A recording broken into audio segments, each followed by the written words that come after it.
Kami persilakan. Baik, terima kasih Pak Pupun ya dan Bu Risa, mohon izin Pak Yaser eh, dan Bapak Ibu semua. Assalamualaikum warahmatullahi wabarakatuh. Alhamdulillah alamin. Allahumma sholli ala Muhammad wa ala ali Muhammad. Pertama-tama puji syukur ya pada Allah Subhanahu wa taala yang mana meskipun libur ya, teman-teman semua mungkin lagi ada yang di mana gitu ya hari ini, tapi bisa tetap hadir. Ini suatu modal sosial yang sangat baik ya. Saya pikir di dalam eh, kondisi yang begitu nanti akan mungkin banyak sekali perubahan-perubahan ya. Salah satu yang jadi kekuatan adalah eh, itu komunitas ya, community based economy, community based empowerment, community based activity gitu ya. Jadi di tengah eh, mungkin nanti kita akan menghadapi perubahan, ada yang nanti eh, bidang-bidang yang tadinya kita ketahui kemudian berubah ya. Nah, di mana kemudian kita bisa mendapatkan tempat yang paling kita yakini, kita percayai, membersamai kita dalam mengarungi perubahan, yaitu berbasis komunitas.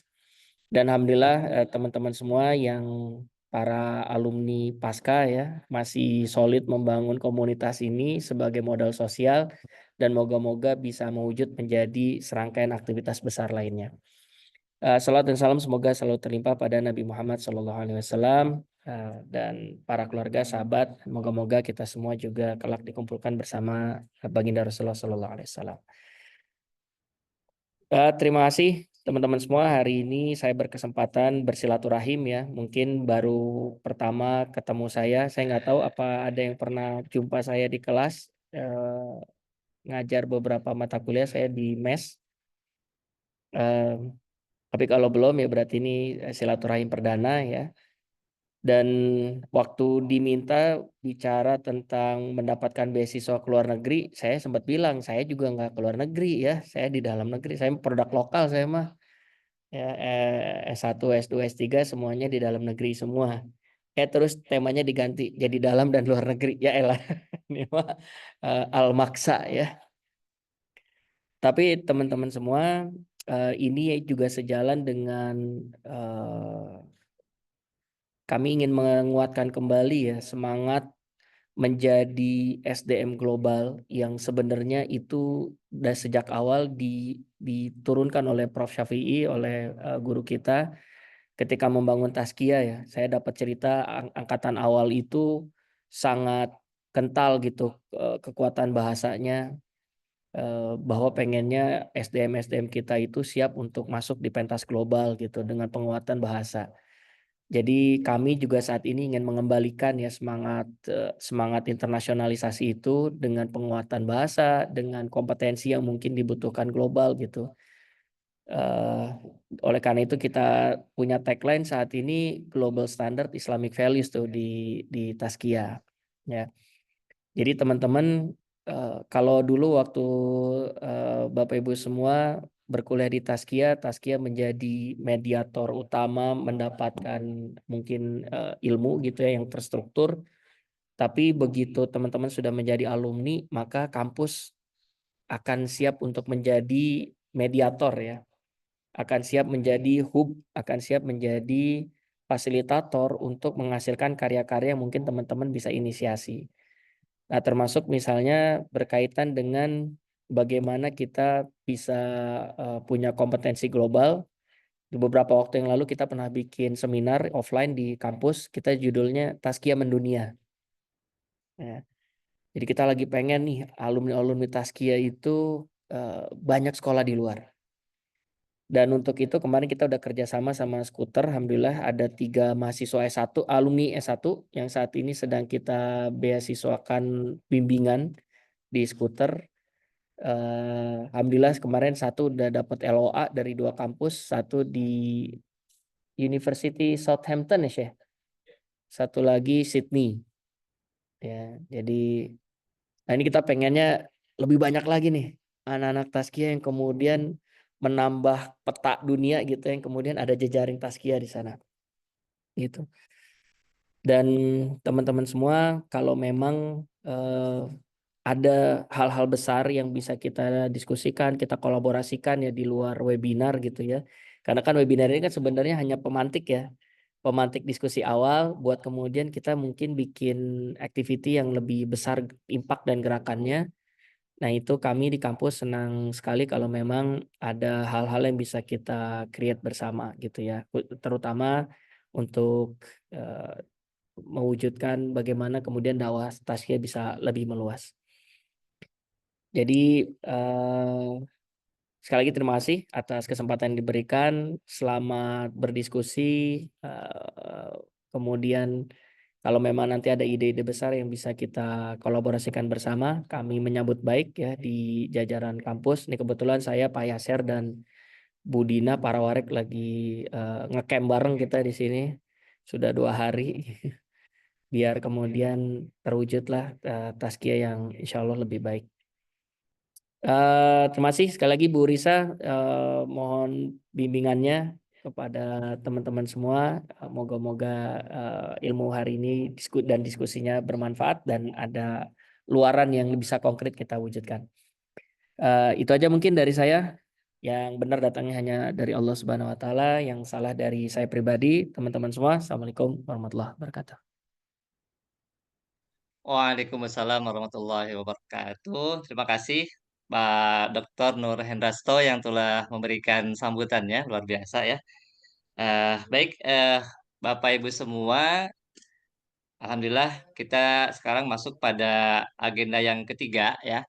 Kita akan sama-sama mendengarkan sharing dari Bu Prof. Risa terkait bagaimana sih tips ataupun cara mendapatkan beasiswa ya. Mungkin di sini ada beberapa rekan yang sedang studi ya, atau mungkin yang berencana untuk melanjutkan studinya. Nah, bagaimana nih cara-caranya agar bisa mendapatkan beasiswa baik di dalam negeri ataupun luar negeri. Namun sebelumnya supaya lebih memantapkan kita semua, izinkan saya untuk membacakan sedikit mungkin apa profil tentang Bu Risa ini ya, Masya Allah ya.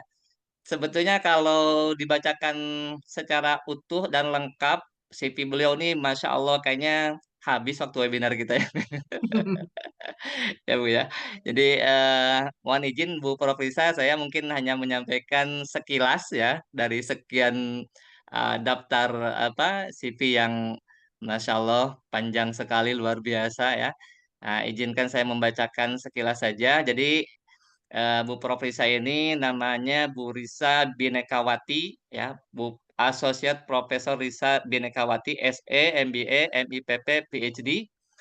Tambah sekarang tuh ME ya. Jadi beliau ini punya gelar magisternya 3 ya Bu ya. Nah, Masya Allah.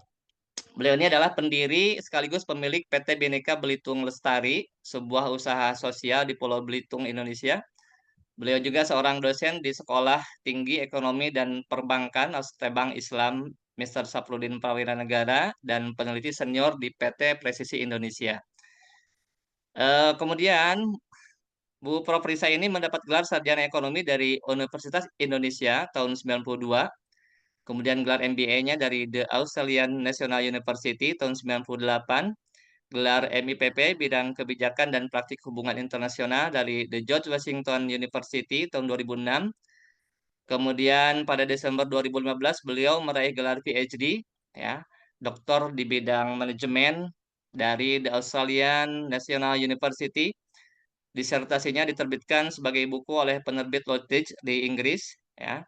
Kemudian beliau juga penerima beasiswa dari pemerintah Australia yaitu The Australian Leadership Award tahun 2009.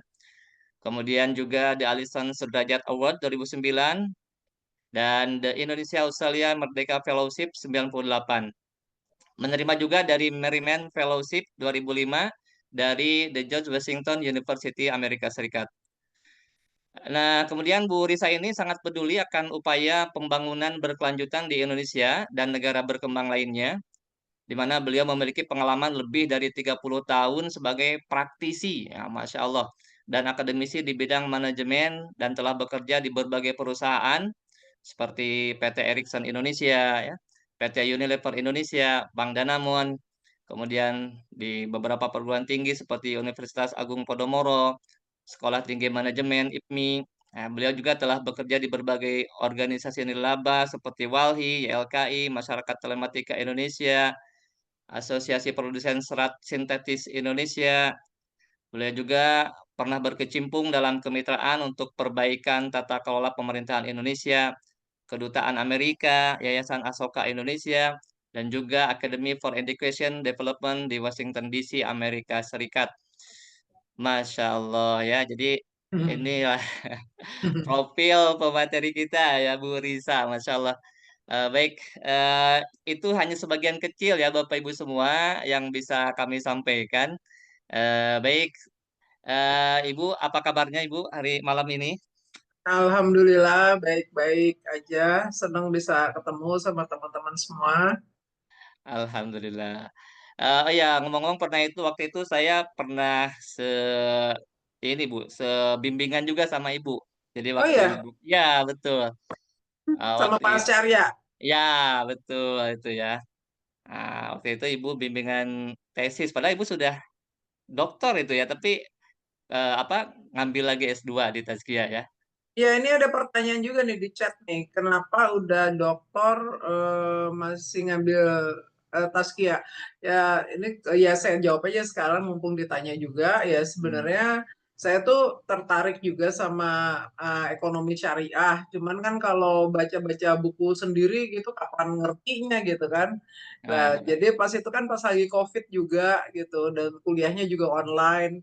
Ya udah saya ikut aja gitu, kebetulan rumah saya juga dekat dari Taskia tuh cuma 1 kilometer aja di Sentul City di Andalusia, jadi convenient aja sih gitu untuk ikut apa, untuk cari tahu tentang ekonomi syariah, dan kan Taskia juga termasuk leading lah ya untuk ilmu syariah ya.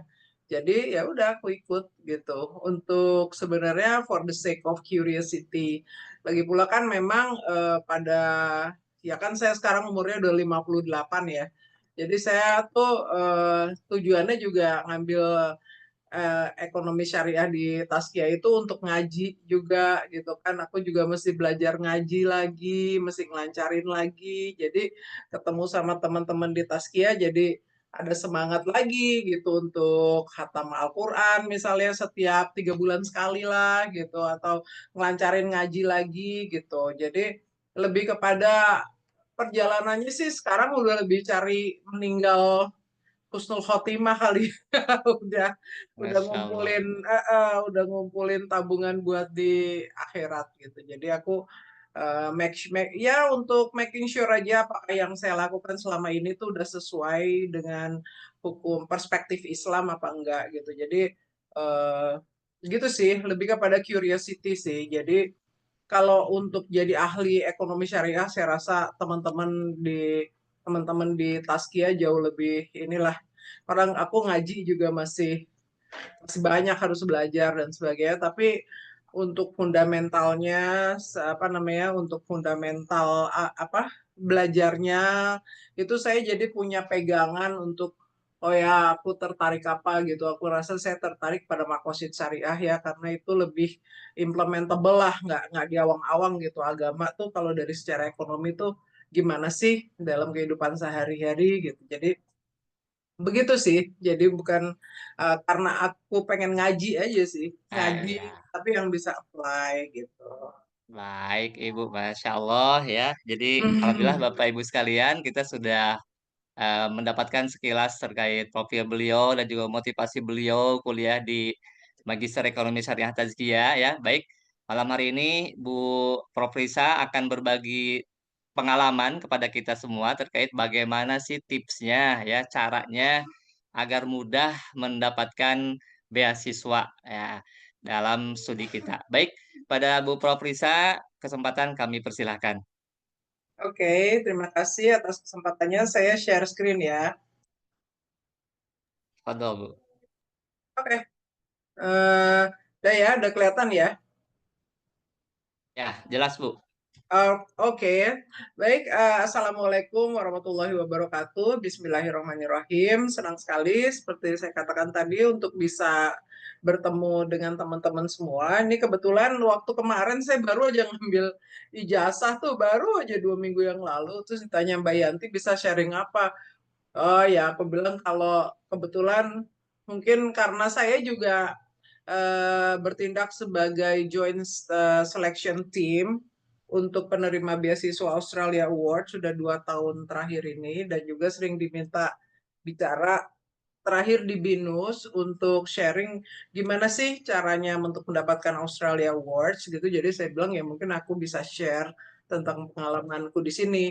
Nah, kalau yang untuk dalam negeri, kebetulan saya belum pernah tuh terima beasiswa dari dalam negeri. Aku dapat tiga dari Australia, satu dari Amerika. Jadi dalam kesempatan ini saya akan fokuskan kepada Australia Awards, karena Australia Awards ini pertama saya familiar dengan itu gitu, karena sebagai penerima juga sebagai tim seleksi gitu ya.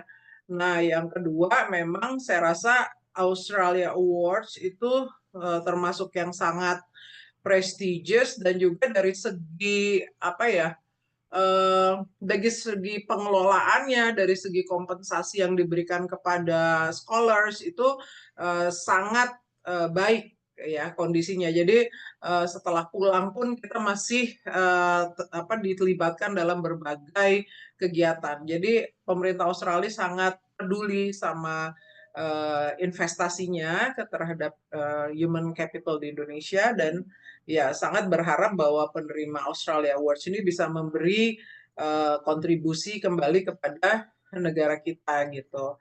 Jadi untuk kesempatan malam ini saya akan fokus kepada bagaimana cara mempersiapkan diri untuk mendapatkan Australia Awards Scholarship, baik ya S2, S3 gitu ya.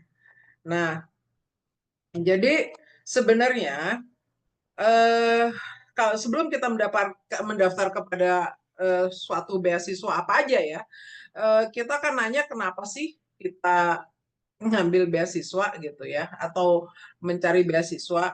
Nah, untuk Australia Award Scholarship sendiri itu udah jelas gitu bahwa dia itu merupakan prestigious transformational scholarship and short course. Jadi banyak ya, ada S2, ada beasiswa S3, ada beasiswa short term. Itu short term itu untuk misalnya renewable energy, untuk global diplomacy atau apa aja, banyak banget. Kalau yang short course itu cuma 3 bulan programnya. Jadi ada S2, S3, program pendek, dan ada juga yang untuk Muslim leader, kalau nggak salah gitu, exchange student, tapi aku nggak terlalu paham tentang Muslim leader ya. Nah, ini ditawarkan kepada para pemimpin masa depan untuk melakukan studi, penelitian, dan juga pengembangan profesi di Australia. Jadi pertanyaannya kita tuh, apakah kita sendiri itu bisa dikategorikan sebagai pemimpin masa depan? Dan apakah kita punya keinginan untuk merubah kondisi Indonesia atau lingkungan kita lah ya, kalau Indonesia gede banget gitu, tapi lingkungan kita untuk menjadi lingkungan yang lebih baik, atau bidang kita menjadi suatu ya komunitas profesi kita atau komunitas kita menjadi lingkungan yang lebih baik gitu. Nah, itu yang diharapkan gitu, because ya beasiswa ini ditujukan kepada orang-orang yang bisa melakukan perubahan. Nah, ya karena apa namanya, Australia Awards itu kan nggak cuma buat Indonesia, tapi juga buat seluruh dunia. Jadi ada yang dari Afrika, ada yang dari ya ASEAN sendiri, Asia Selatan gitu ya. Jadi kemudian diharapkan nih pemerintah Australia juga bisa menciptakan generasi berikutnya dari pemimpin global gitu. Nah, si para pelamar itu akan dinilai dari kualitas profesionalnya, itu yang bocor ya, ke kualitas profesional, terus soft skill, academic competence, dan juga potensi untuk memberikan dampak bagi tantangan pembangunan di Indonesia. Itu yang akan diassess. Nah, Jadi kalau kita mau mendapatkan beasiswa itu, kita tanya lagi, apakah kita tujuan pribadi kita atau tujuan karir kita atau tujuan masa depan kita, tujuan pendidikan kita itu matching nggak nih sama tujuan pemerintah Australia dalam menciptakan komunitas pemimpin global itu, gitu. Karena scholarship-nya ini available untuk semua Indonesia yang punya potensi untuk memberikan kontribusi secara positif kepada pengembangan berkelanjutan di Indonesia ya, yang kita juga diharapkan untuk mampu mengatasi berbagai tantangan yang dihadapi Indonesia di dalam menjadikan negara kita menjadi negara yang lebih baik dan juga menjadi partner bagi ya komunitas di Australia juga. Nah, kalau guideline-nya itu sangat lengkap ya. Saya kasih linknya di sini, nanti bisa minta Mbak Yanti ini, tinggal diklik aja, itu ada guideline yang sangat lengkap. Nah, bidang-bidang apa aja sih yang diberikan untuk beasiswa ini? Jadi ada 3, gitu. Ada untuk economic recovery, ada untuk health security, gitu ya, untuk kesehatan, dan ada untuk stabilitas.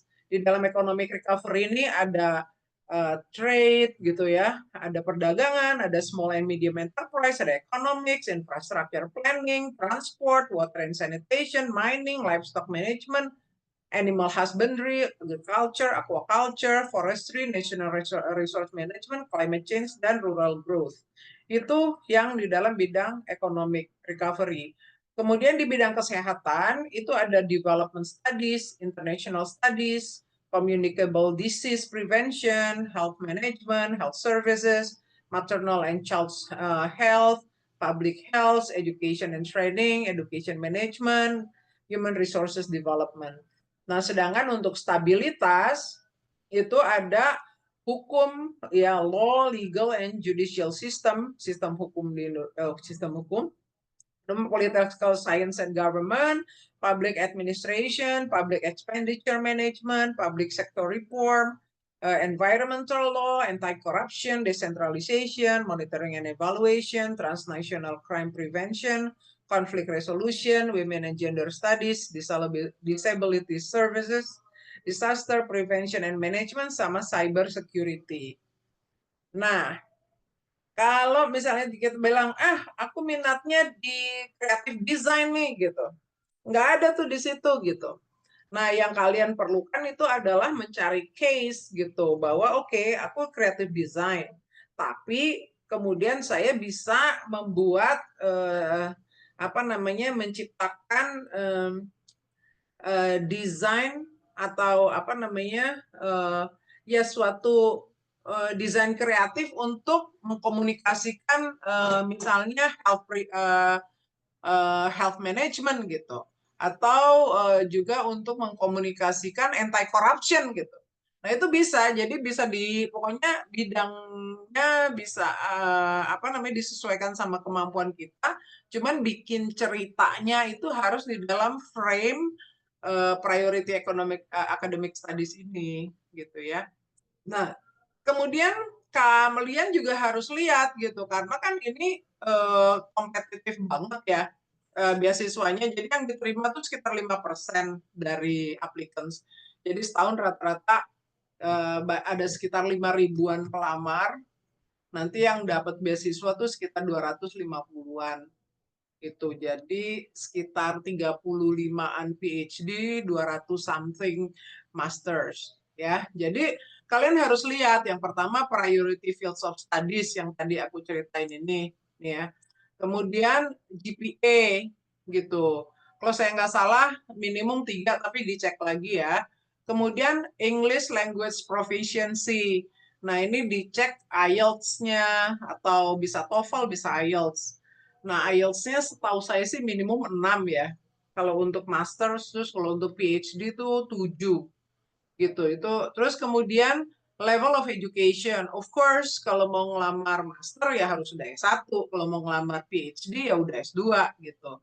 Nah, khusus untuk PhD diharapkan juga kandidat itu sudah melakukan komunikasi dengan universitas yang ingin dia tuju gitu. Jadi untuk ngelamar harus udah memenuhi persyaratan ini gitu.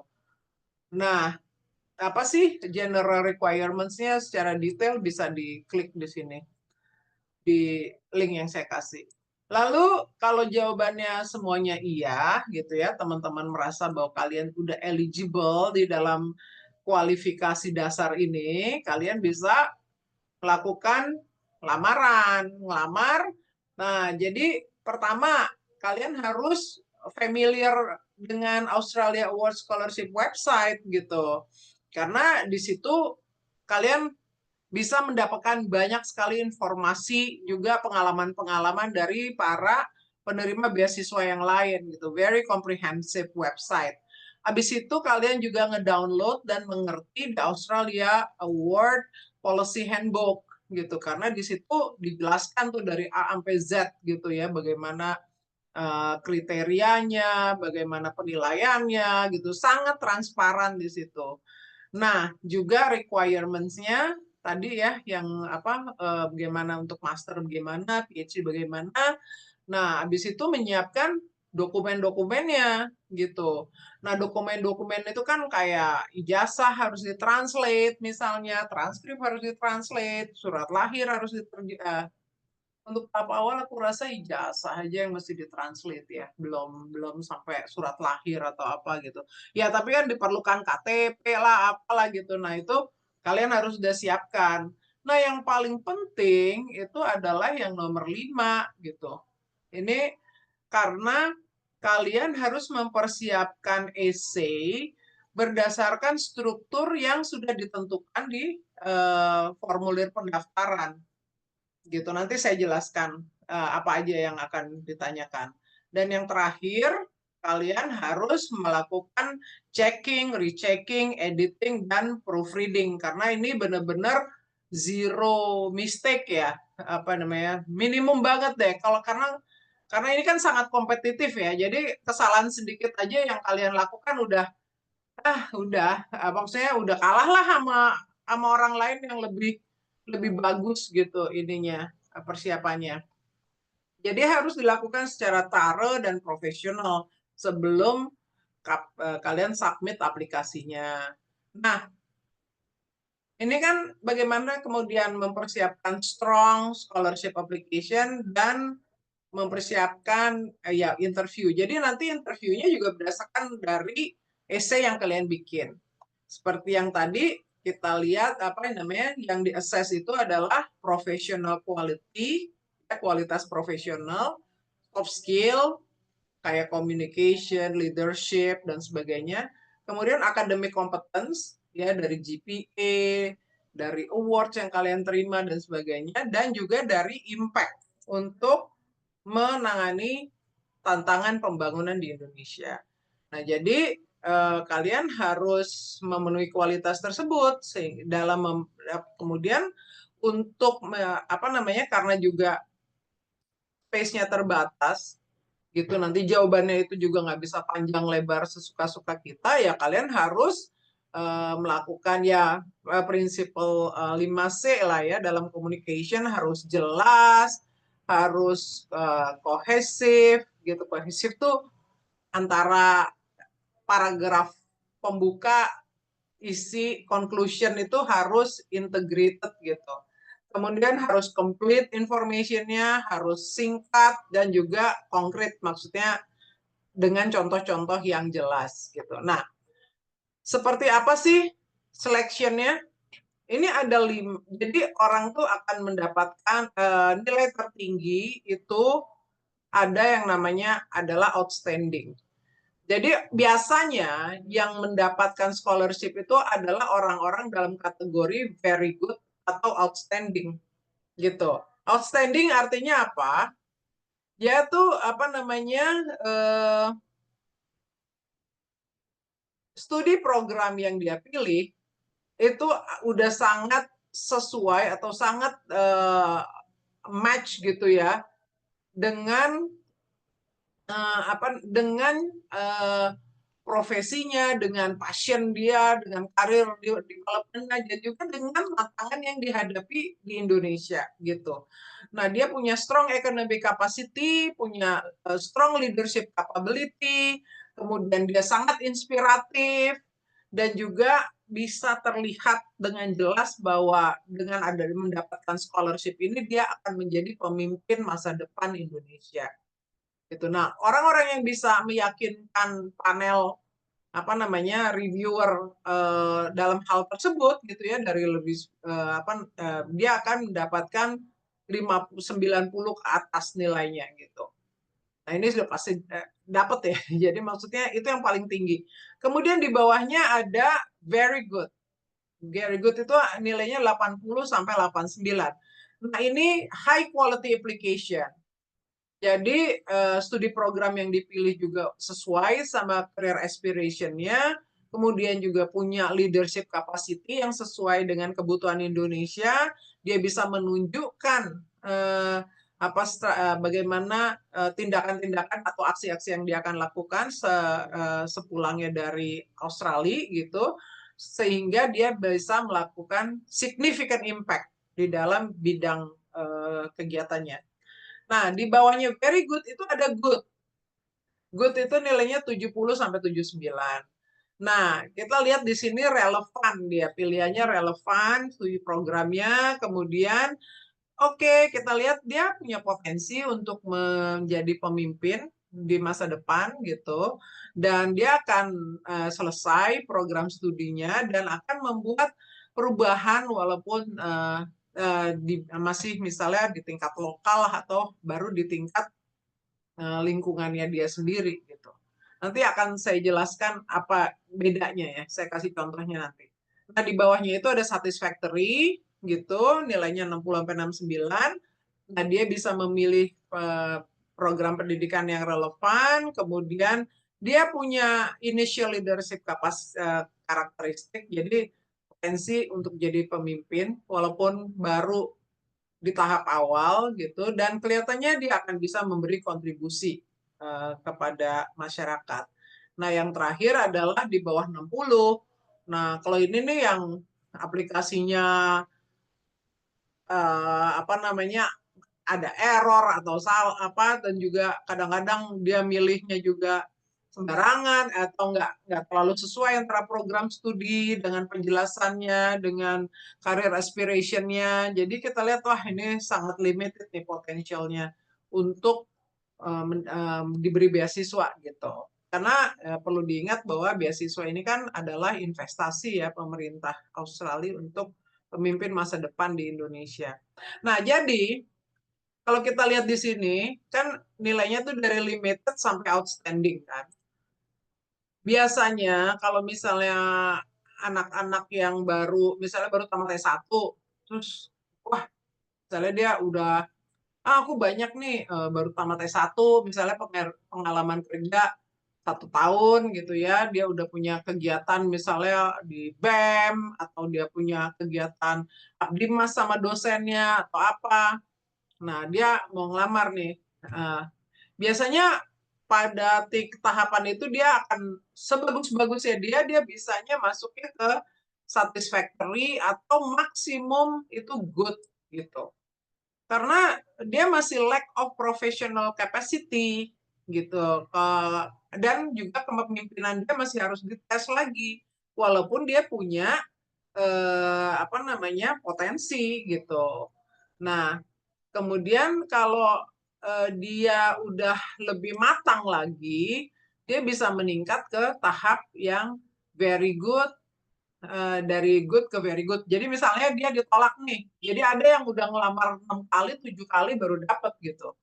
Berarti kan dari dia ngelamar pertama sampai dia ngelamar yang dia dapat beasiswa tuh ada proses 7 tahun dia tiap tahun ngelamar belum dipanggil lagi, ngelamar nggak dipanggil lagi gitu kan. Tapi dia itu berproses gitu karena dia belajar dari mulai jadi satisfactory menjadi good jadi very good. Jadi misalnya dia punya program apalah pengembangan posyandu gitu ya yang inovatif misalnya membuat anak-anak itu jadi rajin makan bergizi dengan misalnya dia menciptakan menu makanan anak-anak yang enak, murah, tapi bergizi gitu. Nah itu kalau misalnya dia tesnya baru di satu posyandu doang gitu, satu posyandu aja mungkin dia levelnya baru satisfactory. Tapi kemudian kalau satu level posyandu itu kemudian bisa dikembangkan di tingkat kecamatan gitu ya, di scale up, nah itu dia udah impact-nya udah jadi good gitu, karena udah lebih luas. Nah, karena program itu dia bagus banget, bagus sekali, kemudian itu diadopt lagi ke tingkat kabupaten kota. Nah, itu dia bisa very good.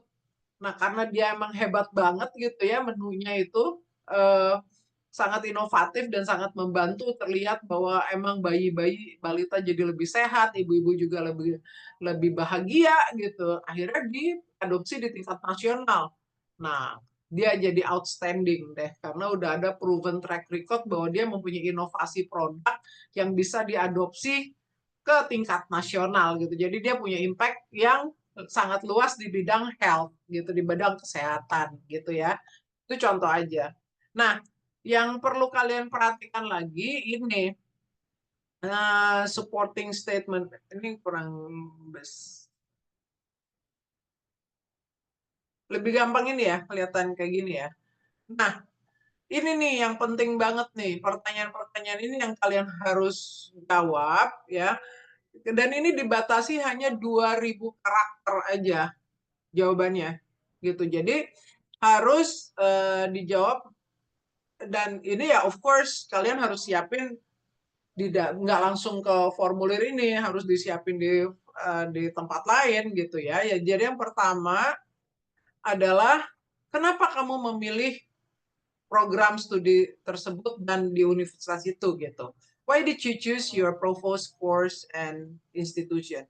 Di sini ya kita harus menjelaskan kenapa bidang itu, kenapa universitas itu. Biasanya kita selalu mulai dengan problem yang saya hadapi di di komunitas saya atau di masyarakat saya adalah apa gitu ya.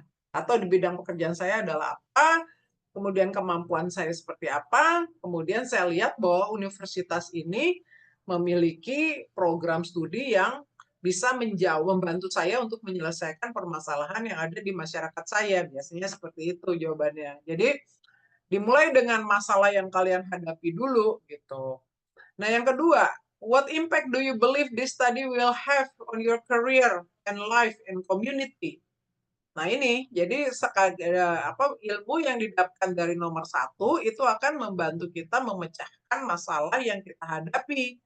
Dengan cara apa gitu? Karena di sini kan, skill saya di bidang ini akan bertambah, kemampuan saya di bidang itu akan bertambah gitu. Jadi misalnya ada yang computer science, kemudian dia mau ngelamar master di bidang data analytics gitu.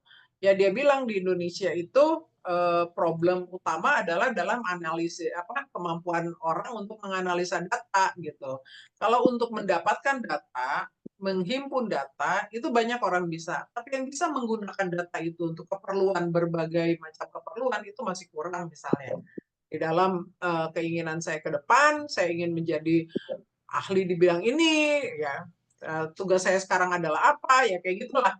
Kemampuan yang saya dapatkan itu akan membantu saya untuk membuat Indonesia menjadi masyarakat yang lebih pintar misalnya, karena kita bisa menganalisis data. Nah, terus kemudian how have you contributed in solving challenges on implementing change or reform in the context of one of the AII priority development area? Tadi kan priority development ada 3 kan? Ada stability, ada apa tuh tadi? Ada economic ya, stability sama apa satu lagi. Nah, jadi gimana? Kalau yang ini kita bicara tentang masa lalu ya, tentang track record kita, karena ditanya apa aja yang udah pernah kita lakukan di dalam memecahkan permasalahan yang ada di masyarakat gitu.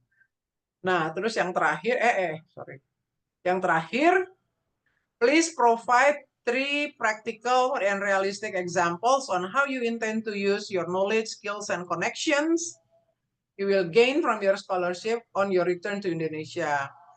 Jadi bisa personal, bisa profesional. Jadi ini lebih kepada mereka mau tahu ya udah kalau misalnya kamu dapat, how you actually want to implement it and make a difference gitu. rencana-rencana kalian apa. Misalnya saya akan bikin apa gitu, membuat policy recommendation dia mana, di kantor saya mau ngapain, di komunitas saya mau ngapain, di dalam policy juga saya mau ngapain gitu. Itu dijelaskan di situ dan maksimum 2000 karakter. Ya oleh sebab itu kalian harus clear, harus cohesive, harus complete, concise dan konkret gitu ya. Jadi ya perlu diperhatikan baik-baik dan dilatih baik-baik. Nah, sekarang interview prosesnya seperti apa sih? Kalau untuk master kandidat itu 30 menit, 2 orang yang menginterview. 3 orang yang menginterview. 1 orang Australia, 2 orang Indonesia. Nah, kalau misalnya PhD itu ada 45 menit, ada 4 orang yang menginterview, 2 orang Australia, 2 orang Indonesia, dan waktunya very strict gitu ya, 30 menit itu udah termasuk introduction, content, sama closing gitu. 45 menit juga begitu. Jadi kalian juga harus latihan gitu untuk menghadapi interview ini. Nah, tentu saja yang dibutuhkan tadi kan potential to be leader in the field, kemudian vision, punya visi tentang how are we going to contribute to our country, kemudian punya communication skill yang baik, academic credential yang baik, kemudian daya tahan yang tinggi gitu karena bermotivasi dan berbakat gitu, dan ability to create lasting connection between Australia dan Indonesia baik secara profesi maupun ya secara terutama dari baik profesi maupun akademik. Nah, biasanya pertanyaan-pertanyaan apa aja sih yang biasanya ditanyakan? Di bidang academic competence biasanya kalian akan ditanya tentang bagaimana strategi dan kemampuan kalian dalam menghadapi kesulitan di previous study yang sebelumnya. Nah, kemudian kemudian ditanyakan juga kenapa kamu memilih studi program itu dan bagaimana itu berhubungan dengan karir dan cita-cita kalian gitu ya. Nah, kemudian yang penting juga akan ditanyakan tentang time management di dalam menghandle multiple priorities, different priorities. Nah, yang dalam hal leadership attributes, kalian biasanya ditanya tentang apa aja yang udah pernah kalian lakukan di masa lalu, dan juga dampaknya seperti apa. Kemudian akan ditanyakan juga pengalaman kepemimpinan kalian di dalam menangani perubahan dan memecahkan masalah sosial, ekonomi, dan perlingkungan gitu pada tingkat yang berbeda-beda gitu ya. Nah, kemudian juga kita tanyakan potential outcome-nya. Jadi bagaimana dampak kita bisa melakukan perubahan pada saat kita pulang dari program Australia Awards ini. Jadi itu yang kira-kira bakalan ditanyakan. Oke, jadi ini udah mau terakhir. Jadi kalian successful rate-nya itu cuman antara 5 sampai 10%. Jadi ya kita harus stand out from the crowd gitu, harus sangat unik gitu, harus sangat mengesankan gitu ya. Dalam mulai dari lamaran ya, kalau misalnya dipanggil ya dalam mempresentasikan diri dalam interview. Right, but some people gitu ya, beberapa temen itu baru 7 kali ngelamar baru dapat, 8 kali baru dapat, ada juga yang sekali baru langsung dapat gitu ya kalau very qualified. Tapi apapun hasilnya, nikmati prosesnya karena it is a really rewarding journey gitu. Jadi make sure gitu kalian mengerti tentang tujuan Australia Awards di dalam memberikan beasiswa dan requirement-nya apa aja. Make sure gitu ya kita bisa men-streamline personal dan career goal kita dengan priority area dari scholarship itu. Kemudian juga scoring guideline, kalian udah bisa lihat tuh apakah kalian dalam kategori limited, apa satisfactory, atau good, very good, outstanding gitu ya. Jadi ya you aim as high as possible. Dan juga minta tolong temen gitu untuk cek dan recheck dokumen gitu, proofread essay kita gitu, karena kadang-kadang kalau kita lihat sendiri kita nggak bisa lihat kalau kita ada kesalahan gitu. Jadi sebaiknya punya peer atau ya peer lah yang bisa bantu gitu. Nah, kalau mempersiapkan dokumen tuh harus mulai dari awal karena eh, apa ya? Karena kan ini kan persiapannya tuh bisa 3 bulan. Jadi you have to make your time plan gitu agar bisa menggunakan waktunya dengan baik gitu ya. Sehingga juga nggak bisa lah, terutama essay gitu, iteratif proses banget nanti kepikiran, oh iya kurang ini, oh iya saya belum ngasih apa masukin ini, habis itu oh ya yang ini bisa di, pokoknya ini proses lah gitu, nulis, revise lagi, revise lagi, revise lagi. Nah jadi ini proses pembelajaran yang baik sih gitu, walaupun belum maksudnya walaupun mendapatkan scholarship of course suatu yang sangat membanggakan. Tapi kalaupun nggak dapat gitu, belum dapat, bukannya nggak dapat, belum dapat, ini adalah proses pembelajaran yang sangat baik. Jadi itu aja dari saya. Terima kasih. Terima kasih atas perhatiannya. Wabillahi taufik wal hidayah. Wassalamualaikum warahmatullahi wabarakatuh. Waalaikumsalam warahmatullahi wabarakatuh. Masya Allah, terima kasih Ibu Roprisa atas sharing pengalamannya ya tentang bagaimana tips mendapatkan beasiswa dari Australia ya, Masya Allah. Tadi kita Ya, sudah mendapatkan informasi yang cukup lengkap ya, dari mulai tahap persiapan, kemudian dokumen apa saja yang harus kita persiapkan juga ya, termasuk juga ketika interview ya. Dan ya betul ya tadi intinya adalah apapun itu nikmati prosesnya ya Bu ya. betul. Ya. Betul. Jadi ini nih. Iya, Jadi betul. mirip kayak kita waktu submit jurnal ya Bu ya. Iya, betul, betul, betul. Ya, jadi intinya kan, ya kalau kalau yang waktu yang satunya lagi kan aku dapat beasiswa yang di Amerika itu kan langsung dari universitas ya, dari George Washington University. Jadi sebenarnya itu juga apa namanya? Itu sebenarnya bahan-bahan yang saya kirim ke George Washington itu saya siapkan untuk Harvard, Harvard University, Harvard University ya. Cuman terus kemudian saya diwawancara waktu itu di Harvard, terus juga diterima, tapi nggak dapat beasiswa, nggak dapat biaya hidup gitu. Jadi nggak ada scholarship-nya, aku harus cari sendiri gitu kan. Jadi baru LOE-nya aja gitu. Ya agak aku bingung gitu kan mau cari kemana gitu. Akhirnya saya lihat di George Washington ada beasiswa full gitu. Akhirnya aku pindahin aja gitu. Jadi nggak lanjutin yang untuk cari beasiswa untuk dapat biaya apa maksudnya LOE-nya dapat dari Harvard tapi kan nggak ada scholarship-nya. Aku harus cari sendiri. Nah, bahan yang sama yang saya rubah-rubah dikit sesuai konteks itu saya masukkan ke George Washington University, dapat full scholarship waktu itu, Merriman Fellowship namanya. Jadi nggak ada yang kebuang gitu karena intinya yang akan ditanyakan itu sama, mirip-mirip pasti, tanya leadership, tanya impact gitu kan, tanya ya how motivated are we gitu.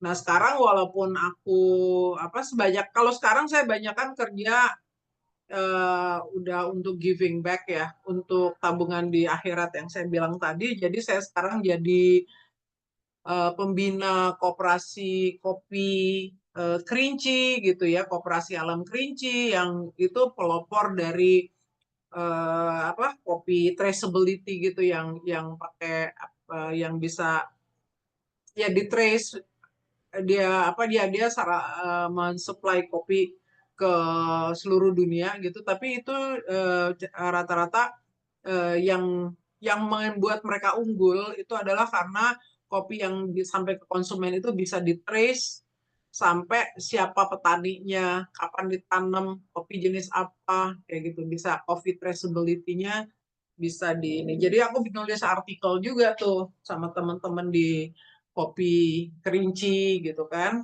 Jadi jurnal artikel juga. Itu aku di situ, terus aku bantu jadi advisor juga untuk Sebumi namanya. Itu social enterprise yang menangani yang menjembatani antara perusahaan-perusahaan yang ingin melakukan CSR dengan komunitas. Ada UKM, ada masyarakat hutan dan sebagainya gitu. Jadi aku melakukannya itu dan saya ngajar di Stebang juga untuk apa giving back juga biar ilmunya terpakai.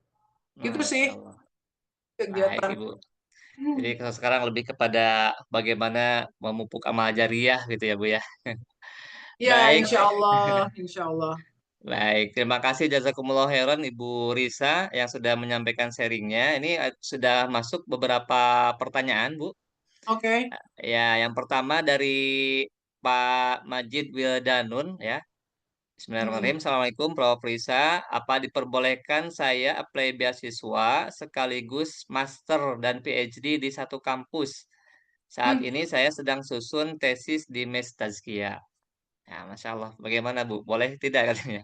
Jadi apply beasiswa sekaligus master sama PhD. Nggak boleh. Ya. Master-master aja, PhD aja. Gitu. Tapi kalau udah punya master di dalam negeri, nggak apa-apa ngelamar master lagi di luar negeri. Gitu. Tapi kalau udah dapat master di Australia ya ngelamarnya PhD, dia nggak akan kasih master yang kedua. Tapi kalau misalnya apa? Tapi kalau masternya itu baru dari dalam negeri, kita boleh melamar ke master yang kedua. Hmm. Ya begitu ya Pak Majid. Jadi satu-satu dulu ya. Kalau dalam Quran tuh tobakon antobakin bertahap ya. Bertahap. Jadi master dulu selesaikan, udah gitu nanti sudah selesai PhD ya. Insya Allah. Hmm. Baik. Satu lagi nih Bu dari Pak Yasir, izin bertanya, apa beda fokus penelitian di Australia dan di Indonesia? Fokus penelitian di Australia dan Indonesia ini pertanyaan yang sangat luas ya. eh, Seperti yang tadi saya share gitu. Jadi fokus penelitian kita itu harus aku masih share screen kan ya. Jadi fokus penelitian kita harus menyesuaikan dengan priority academic areas ini. Ada bidang economic recovery, ada bidang kesehatan, ada bidang stabilitas gitu. Nah, jadi kalau kalau saya kan waktu itu ngambilnya tentang sustainability. Nah, jadi dan corporate social responsibility. Jadi aku ya bikin ya tesis aku tuh menggambarkan bagaimana eh, kenapa dan bagaimana perusahaan besar itu melakukan corporate social responsibility program. Ternyata yang dibangun itu bukannya cari keuntungan atau cari pencitraan gitu, tapi adalah yang dibangun itu adalah social capital sebenarnya modal sosial gitu. Nah, dengan model sosial yang baik maka terciptalah nanti keuntungan ekonomi, keuntungan apa lingkungan gitu dan juga kohesi dengan komunitas gitu. Jadi itu masuknya ke dalam economic recovery gitu. Jadi nanti kalau misalnya Pak Yasir jadi ya Bapak harus pilih dulu Bapak sekarang bekerja di bidang apa gitu kan. Terus minat Bapak itu eh, bidang kerja atau kalau misalnya dosen jadi bidang pengajarannya itu apa?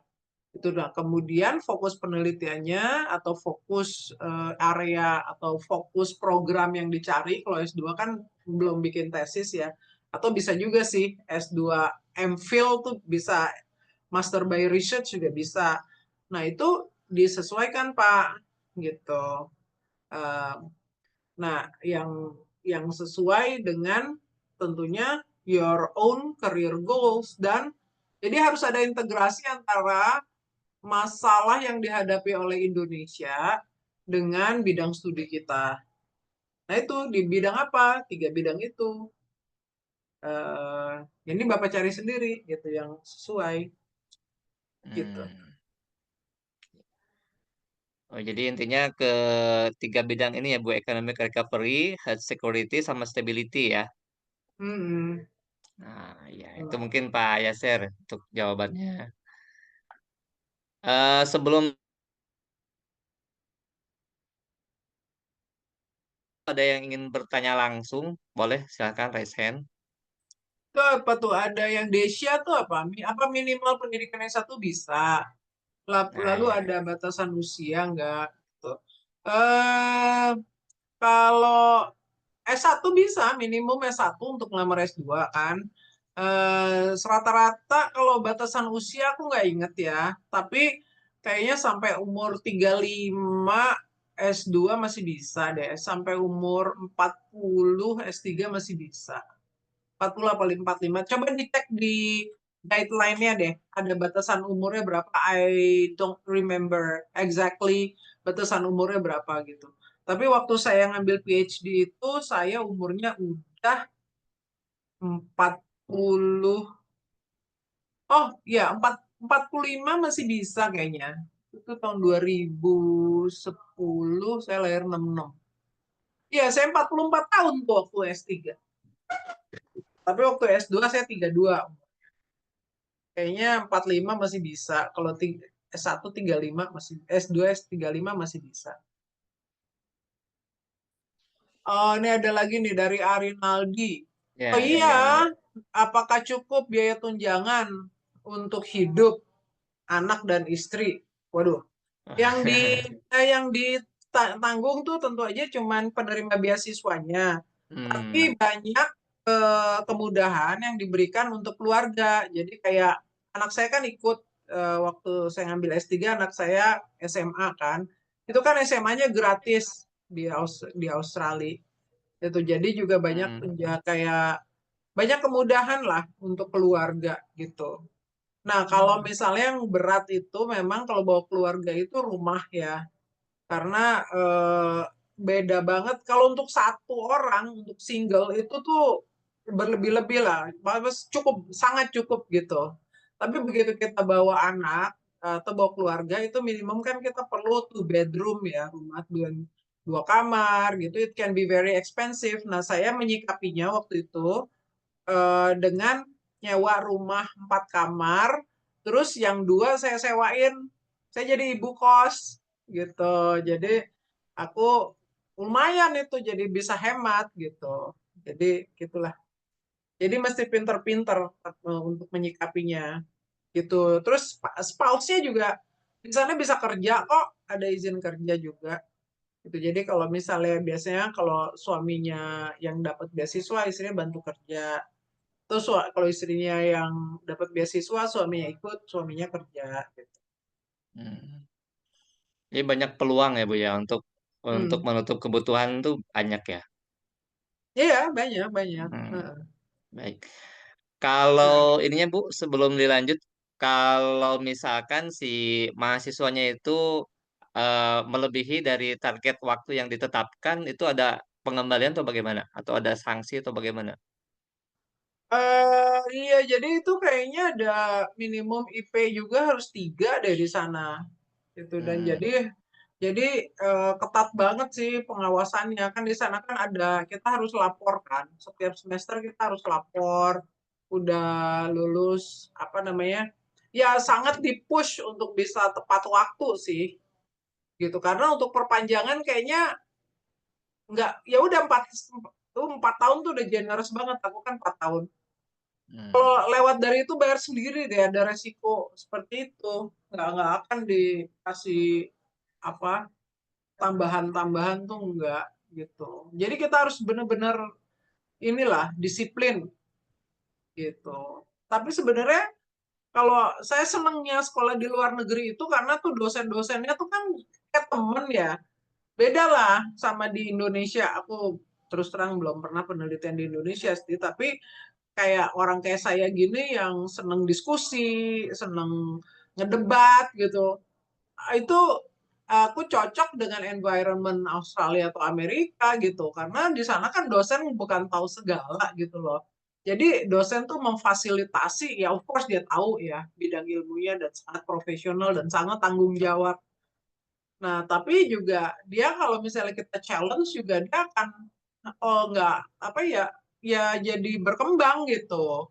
Kita akan sama-sama belajar, cari, oh ya ini kita cari literatur yang sama-sama, kita cari apa namanya kontak sama-sama gitu, gitu untuk mendiskusikan hal itu gitu. Jadi buat saya tuh pengalaman sekolah di luar negeri tuh, eh I wish gitu ya di Indonesia kayak gitu gitu. Tapi Hmm. itu sangat sangat ini ya. Ya untuk anak saya juga kan di sana pelajaran juga nggak banyak kan. SMP, SMA tuh pelajaran cuma lima lima mata pelajaran doang gitu. Jadi apa matematik, IPA, ya pokoknya tergantung, pokoknya disesuaikan sama kebutuhan kita aja lah. Matematik aja ada 3 macam. Kalau dia cuma mau tamat SMA, kalau dia mau masuk sekolah kejuruan, itu matematikanya jenis A gitu misalnya. Kalau dia cuma mau sekolah S1 sampai maksimum S2, dia matematikanya jenis B. Kalau dia mau jadi scientist, jadi ilmuwan dan sebagainya, dia matematikanya jenis C. Jadi anak-anak itu benar-benar bisa menikmati pelajaran sesuai dengan tujuannya. Nggak semua orang dilatih jadi Einstein gitu. Jadi Hmm. pokoknya eh, sangat manusiawi lah sekolah di sana tuh gitu. Jadi menyenangkan sekolah itu. Betul betul, Masya Allah ya. Jadi Hmm, lebih nyaman ya Bu. Jadi harapannya mudah-mudahan ke depan di kita juga apa ada apa suasana yang sama seperti yang Ibu rasakan di sana ya Bu ya. iya betul. Masya Allah. Ini ada lagi pertanyaan Bu di chatroom dari Pak Abed ya. Adakah Hmm, tips khusus untuk tembus kampus top seperti Harvard? ya intinya hampir mirip-mirip sih sama tips yang saya kasih di sini. Setiap universitas itu kan pasti ada formulir pendaftarannya, ya kan? Terus nanti pasti akan ditanya, ya hampir mirip-mirip lah gitu kan, tentang kenapa kita pilih program itu, terus apa kualifikasi kita sekarang ini gitu, terus apa yang kita rencanakan apa namanya ke depannya, terus leadership apa aja yang udah kita lakukan di bidang itu gitu, perubahan apa yang pernah kita lakukan di situ gitu. Jadi kalau misalnya kita bisa meyakinkan mereka, waktu aku ngelamar ke Harvard itu aku masih jadi apa ya, waktu itu saya 2005.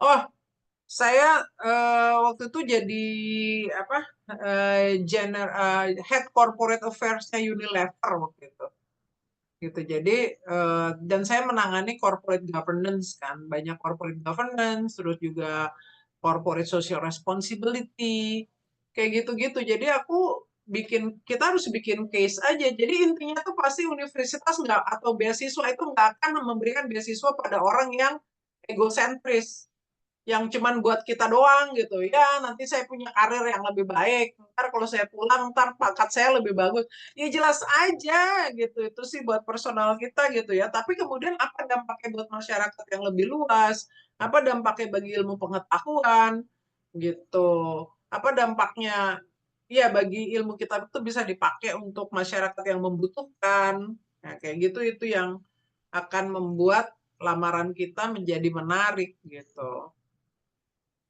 Nah, ini apa nih dari Majid ya.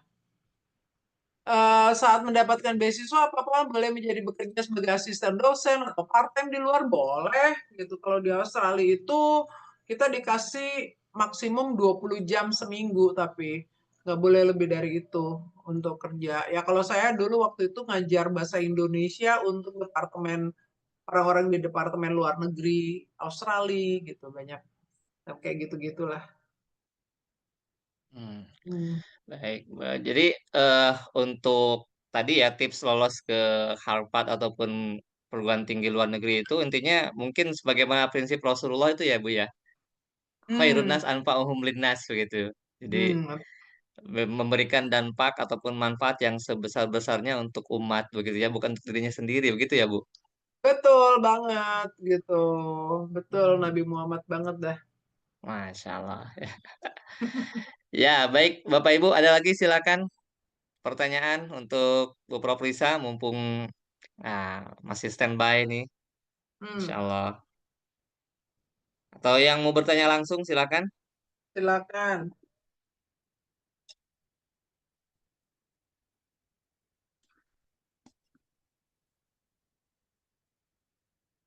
Ada nih dari Pak Ahmad Zaini, Bu. Silakan. Di chat room beliau bertanya, lembaga Lembaga yang ah, diakui.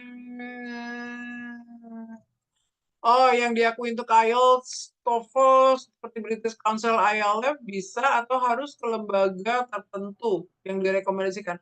Ya, saya rasa sih untuk IELTS dan iya, jadi harus di lembaga yang yang certified ya, gitu. Jadi kalau IELTS itu kan ada, ya itu udah tahu nih, Ahmad Zaini, IELF, British Council, terus apa ya, kalau TOEFL tuh mungkin Amerika juga, LIA juga ngadain ya. Pokoknya yang apa namanya, yang hasilnya tuh diakui. Jadi nggak boleh yang apa, ada satu tuh yang apalah gitu, yang apa namanya, bukan TOEFL, hasil yang TOEFL-nya harus TOEFL yang formal gitu, yang mm, yang ya, dikeluarkan oleh lembaga yang memang berhak. Nah, lembaga yang berhak ngeluarin TOEFL. ya, ya. Baik, ini sudah ada yang raise hand, Bu, dari Pak Yasir Samlan. Silakan Pak Yasir, langsung saja Izin, bertanya kepada Bu Prof Risa. Assalamualaikum Prof. Risa, salam kenal, saya dengan Yaser. Izin mungkin bisa sharing Prof, kesempatan untuk sandwich program dengan universitas di Australia itu buat kampus, khususnya Taskia itu kesempatannya seterbuka apa? Karena kan kalau saya melihat Bu Risa, jaringan di Australinya itu lumayan luas gitu, jadi mohon bisa di-share terkait kesempatan sandwich program gitu, Bu Risa. Terima kasih. Hmm, oke. Kalau sandwich program maksudnya ada yang kuliahnya di sini, terus nanti kuliah sebagian di Australia gitu ya? Betul, betul. Atau double Oke. degree bisa juga. Double degree. Oke, jadi kalau kayak gitu sih harus universitasnya yang eh, B2B ya, Pak Yaser ya. Jadi universitasnya, misalnya Taskia harus approach universitas di sana untuk mengadakan kerjasama gitu, agar kedua universitas ini bisa bisa ntar orang Australinya juga bisa kerja apa, sekolah di Taskia gitu kan, student di sana bisa ke sini, kitanya bisa ke sana gitu. Jadi yang udah ada sih kayak UI kan, banyak universitas-universitas di Indonesia yang sudah melakukan kerjasama dengan universitas di Australia gitu, kayak FEUI sama University of Melbourne gitu kan udah bisa program double degree gitu. Banyak lah yang udah ada. Jadi kalau memang Taskia berminat ya Taskia harus melakukan komunikasi dengan universitas di sana yang berminat untuk melakukan kerjasama gitu, kayak share. Jadi itu harus business to business approach rather than individual. Itu sih. Terima kasih. Sama-sama. Ya, mudah-mudahan ke depannya ada program ya, Tazkia dengan Australia, Masya Allah nanti. Mudah-mudahan Eh, ya. amin, amin. Amin. Oh ya, Tazkia sendiri udah ke tahap S3 belum ya, Pak Yasir? Kami ya ini udah 2 tahun ini masih vakum ya, tapi ini alhamdulillah sudah ada 3 profesor, jadi nanti kita coba koordinasi dengan Pak Syafi'i tentang kelanjutannya. Mudah-mudahan sih di semester depan bisa memulai bikin borang lagi, memulai dari awal gitu. Hmm. Nah itu sih mudah-mudahan, makanya tadi berharap kalau misalnya Bu Risa ada channel di Australia yang bisa menambah value added juga ke program S2 atau S3-nya, ini sangat open sekali untuk dibantu gitu, Prof. Hmm.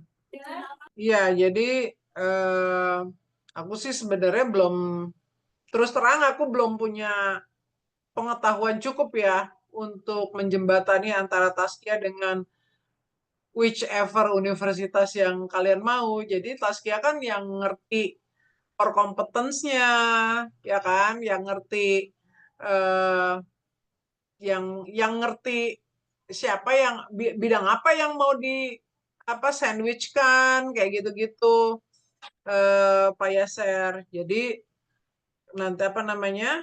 Jadi iya, maksud aku kalau memang Taskia sendiri memang mau bekerja sama dengan dengan universitas di sana, saya rasa sih di sana sih sangat open ya universitas-universitas di Australia. Jadi kan dia ada krikos gitu ya. Jadi semua program-program di sana tuh ada. Ya jadi mesti dilihat kira-kira value proposition-nya dari Taskia itu apa yang bisa dikerjasamakan dengan sana gitu. Gitu mereka akan sangat terbuka sih Pak Yaser. But you have to do your homework first gitu. Kira-kira kerjasamanya mau seperti apa gitu Pak Yaser. Nanti terima kasih. Ya Pak Yaser di bagian apa ya di Saya di di Taskia? akademik, Bu. Saya Hmm, timnya Bu Yanti. oke baru ketemu sekarang nih saya. Hmm. Iya saya lulus 2 tahun yang lalu tuh dari Taskia. 2022 ya, Bu? Iya gitu. Masya Allah. Ya, Ya aku sih masih belajar terus ya tentang karena kalau kalau jadi apa namanya jali ekonomi syariah masih jauh lah aku gitu tapi senang bisa belajar basic-basicnya dari Taskia jadi nanti tinggal cari-cari sendiri pembagian. luar biasa Ibu ini ya. Jadi semangat tolabul ilminya apa terus ya karena memang begitu ya kita itu harus minal mahdi ilal lahdi ya dari mulai kita dilahirkan sampai kita diwafatkan itu kita harus tetap semangat dalam mencari ilmu ya Bapak Ibu Iya sekalian. betul sekali.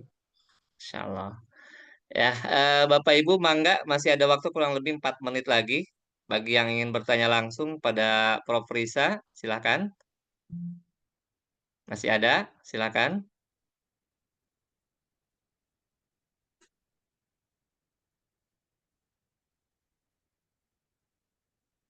Ada nih, Pak Abed, raise hand. Silakan, Pak Abed, silakan untuk bertanya langsung. Oh, Pak Abed. Oke silakan Pak Abed. Silakan, Pak Abed. Halo, Pak Abed. Kayaknya beliau udah nanya di itu ya Oh udah iya, nanya ada di di chat chat. kayaknya. Iya. Oke, barangkali yang lainnya silakan.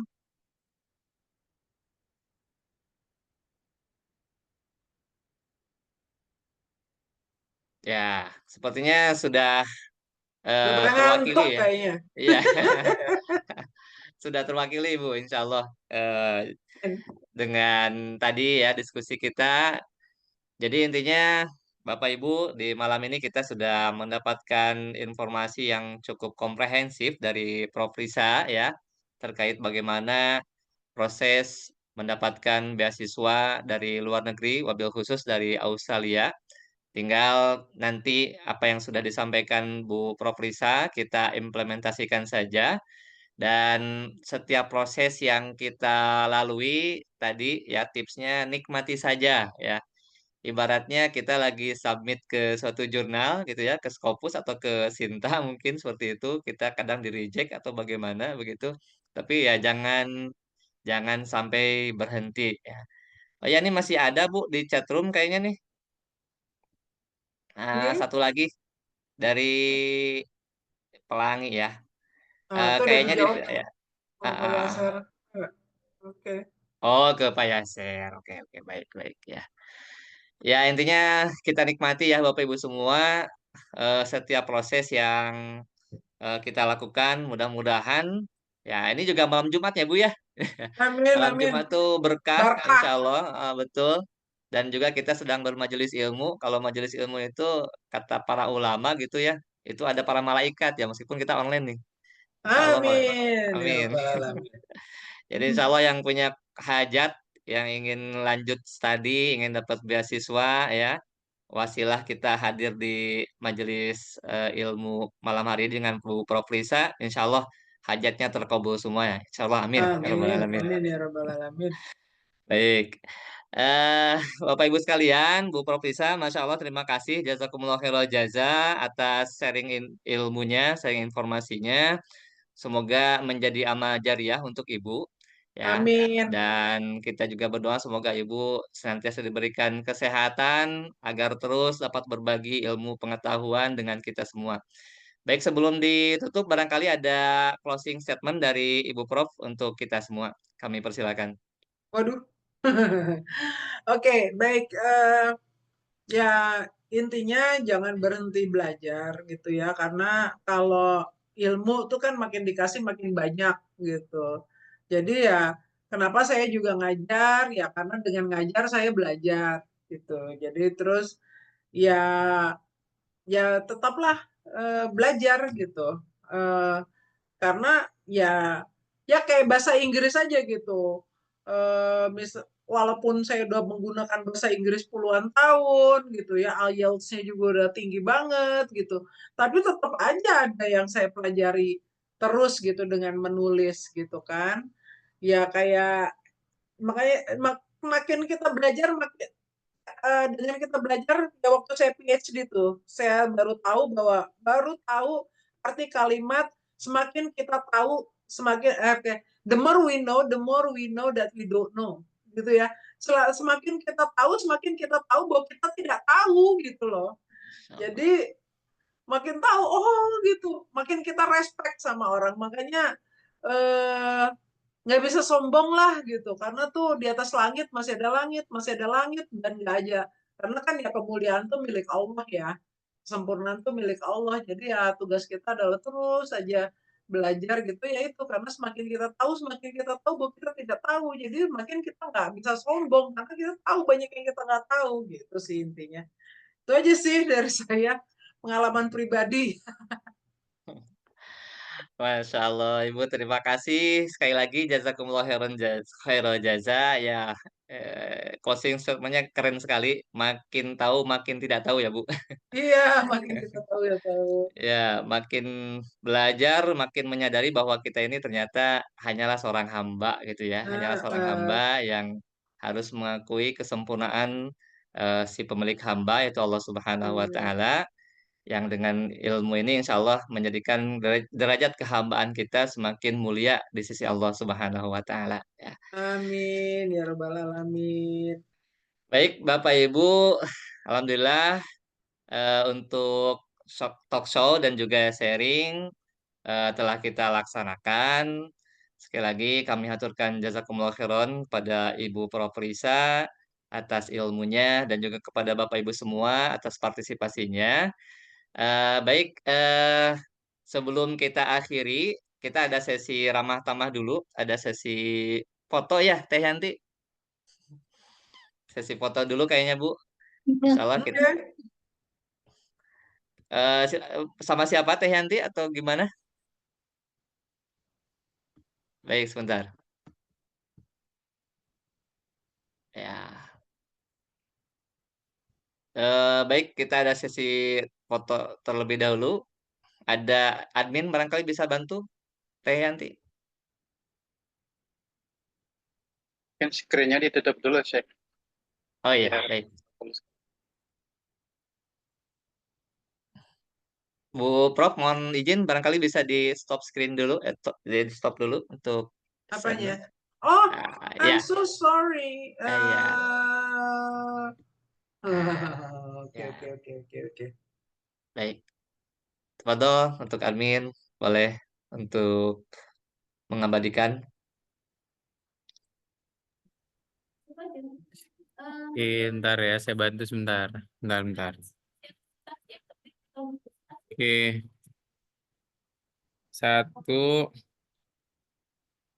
yuk, 1, 2, 3. Nah, ini halaman kedua ya. 1, 2, 3. Terima kasih. Masya Allah. Makasih. Terima kasih Pak Yaser.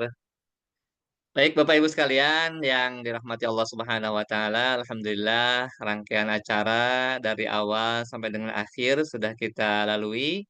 Mudah-mudahan apa yang kita laksanakan di malam hari ini menjadi berkah untuk kita semua dan Amin. juga dengan acara ini mudah-mudahan menjadi wasilah untuk kita dapat menebar manfaat seluas-luasnya bagi segenap umat ya. Di akhir acara, mari kita berdoa semoga Allah memberikan kepada kita rahmat dan juga maghfirahnya. Ditutup dengan doa, Rabbana atina fid dunya hasanah wa fil akhirati hasanah wa qina adzabannar.